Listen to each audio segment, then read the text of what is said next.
Hey, weightlifting program enthusiasts.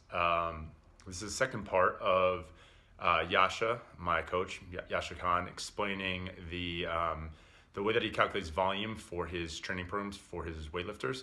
Last week we talked about how he calculates the specific volume, how he calculates average intensity of that volume, and this week we're gonna talk about how he records that volume.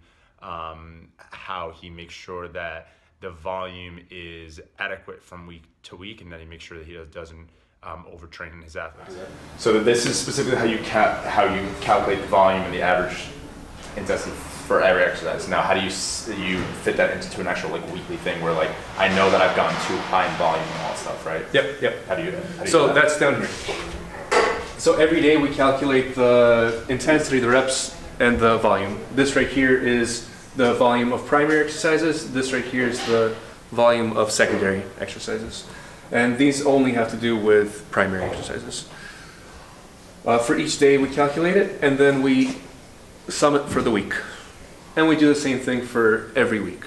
And then we know if someone is getting too overworked, we have to look at how the intensity and the volume compares in this week versus other weeks, in specific days versus other days, to see where we have the best growth, where we have regression, what to do about that.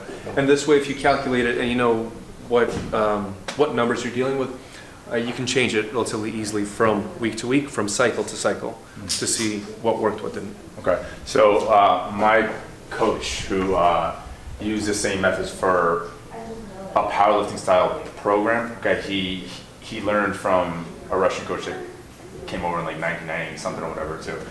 What he got from that interaction with that coach was that there was a percentage of a monthly total volume that every week was supposed to be. Okay, and I can't remember at the time, but it was something like week 1 was 28%, week 2 was 42 or something like that. So like out of that and stuff like that, it said how much volume of that total percentage of rep count should be in every week. Do you use that, or do you kind of just adjust as you go along and be like, all right? Don't use that. You do use that? Yeah. What is that exactly, if you don't mind? So it's not a precise amount that is delegated to each week. Okay.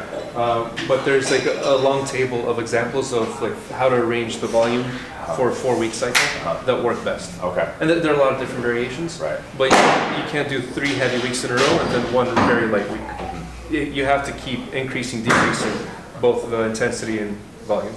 What have you found works the best? If you would just say all right, 4 weeks, what week has the highest volume, intensity, what week has the least, and all that stuff? So that's over here.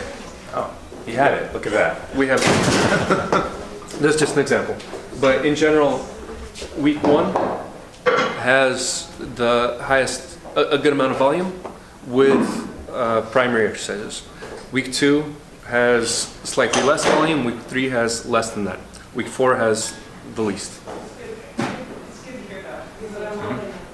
No. Yeah. No. So week 4 is a little different. I'll talk about that one separately. So these 3 weeks, the volume goes down, but whenever volume goes down, intensity goes up.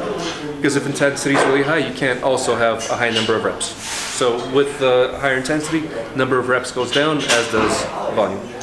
And so as the intensity goes up, so we have the first week, let's say everything goes up to 80%, second week 90, third week 100, and then 4th week is much higher volume, but because of that, the intensity is significantly lower. 4th week is kind of a recovery week where we do sets of 10 at very light weight, make sure everything works, and then we restart that same cycle again, where it's high volume, lower, low intensity, higher. And then on these that you also went higher in those because you do extra pressing work because the primary exercise volume is going down. That's right. Okay. Have you ever played around with changing up this, or this would be a moderate volume, this would be a little bit, this is the highest week, this is a bit less, and this is a deload, or is it? Yeah. There are a lot of variations that work. Yeah. And this is just the one that I've stuck to. Okay. That feels the best on my body. So it's and these are the specific rep counts that you used. Volume. Volume count, excuse me, yeah. Total volume count. Yeah, based on percent. Okay. Based on percent. Cool, so one last thing about this. This is for a 4 weeks cycle, right? Okay, where it's 3 weeks accumulation, 1 load, yeah, deload, whatever you want to call it. How does this fit into like a larger training cycle? Do you just repeat the same pattern over and over again? And then how does that training cycle fit into like entire training year? Like, do you go higher volume from each training cycle to the next? Do you go less? Is it all dependent on if there's a meet or not? So that's a lot, yeah. But so you look ideally at least a year ahead, and you plan out where you want to be in a year and what competitions you're going to have throughout the year. Ideally, competitions are going to be 12, 13, 14 weeks apart. And within each 12 to 14 week span, you have one full cycle. Each cycle ends either with a peak in the gym or a competition. So this right here is generally what's done in a volume phase. Before volume phase, you have 1 to 3 weeks of getting in shape, which is much higher volume, much lower intensity, and many more exercises. GPP, I think that's like lunges, running, all that shit. Yep. Then we have about 8 weeks of this, so 2 times through, possibly 3 times if we have a really long stretch. And then we have 3 to 4 more weeks of getting ready for competition, where it's just snatch and clean and jerk, pretty much. That's it. We go through that and we peak. If we do well, we repeat the same thing again, making any changes if we look back and see that there wasn't enough gain at some point. If it didn't go well, then we also analyze, we see what's wrong, we change this approach. Also look at where that was able to hit weights where they weren't, and they do this again. The way I write it is always in percents, so if someone sets a new PR in any of the lifts, then the program doesn't change much, just because they have to push off those same percents. And if they did well enough, then there's no reason to change the program just because they're better. If they're better and the program stops working, then absolutely things have to be adjusted, because sometimes the volume gets way too high, intensity is too high if the person's not ready for it.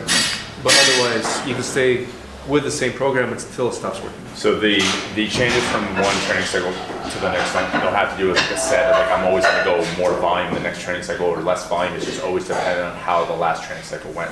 Yeah. Now, what's the first thing that you look at when you make adjustments? Is it volume always? Like they didn't make improvements, so I think that the volume should go up at lower percentages or go down, or? So the first thing I look at is, so first the season, like the weather, makes a difference.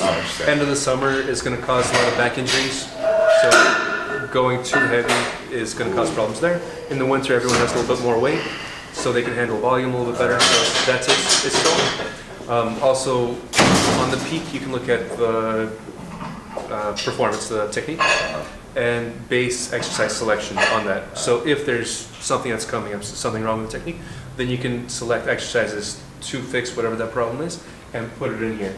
When you put it in, if let's say you need to do more pulls from blocks, you can do more weight with pulls from blocks than you do from platform. So that's going to automatically increase the volume and the intensity. And can your body handle it? If not, then you need to decrease intensity and volume. Many times it's very important.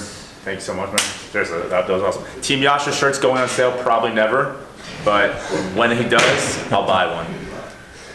That about wraps it up. If you enjoy this, if you like learning more about programming specific stuff, like, subscribe, share this. Leave a comment that you like programming, like weightlifting programming, and you like what Yasha has to say, and you like how I interrupt him. Until next time.